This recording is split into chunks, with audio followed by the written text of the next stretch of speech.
গতকাল যে ঘটনা দেখেছি, এ দেশবাসী যে ঘটনার সাক্ষী হয়েছে, আমরা লক্ষ্য করছি আওয়ামী ফ্যাসিস্ট শেখ হাসিনা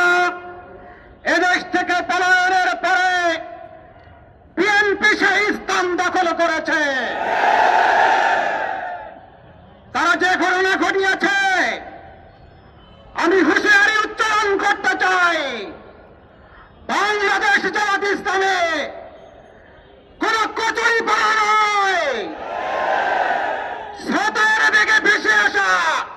কোন খালকুড়ো নয়। আজকে আমরা ধৈর্য ধরছি আগামী 12 তারিখকে সামনে রেখে